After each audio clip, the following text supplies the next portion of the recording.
I was turning in on myself when I had anorexia, and I withdrew from the world around me, really. And I think that I really just wanted to crawl up into a ball and disappear. I didn't want to be a burden to my family, you know. I thought everyone will be better off without me if I'm not here, if I just could disappear.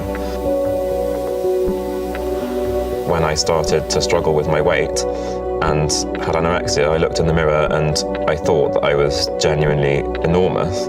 Even when I was so skinny, I was clinically emaciated, and you could see all these bones and everything. And it was really sort of horrifying when I think back on it, because I didn't have much awareness that that wasn't what was real. And it was just so exaggerated that all I could see was imperfection. People found it really hard to understand why I had an issue, because I'm not disfigured, I know I'm not ugly rationally, but actually it became quite scary that I didn't really know what was real.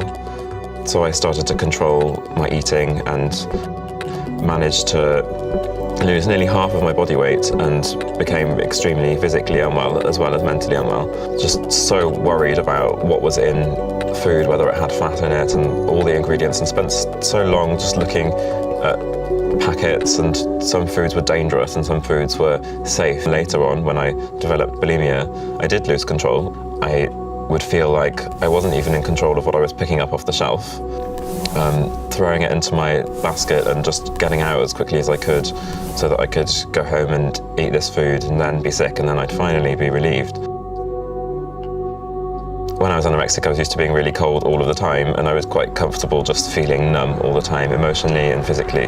Then when I started to eat again, and I was forced to eat again, feeling the food in my stomach and the digestion working, and the heat started to come back into my body, and I hated this because I was so used to being cold, and I felt in my stomach that this burning feeling was something that I just couldn't tolerate, and I wanted to get rid of it, and I wanted to be sick and to just go back to feeling numb again.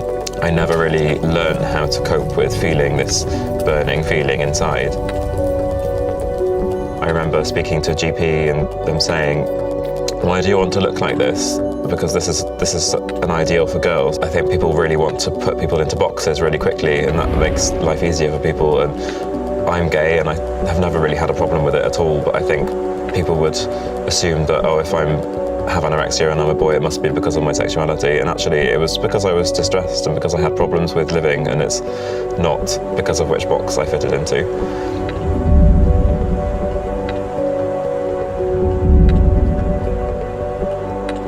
You choose to recover, if anything. You don't choose to be unwell. Nobody does. But there are reasons why people are unwell, but nobody would choose that for themselves.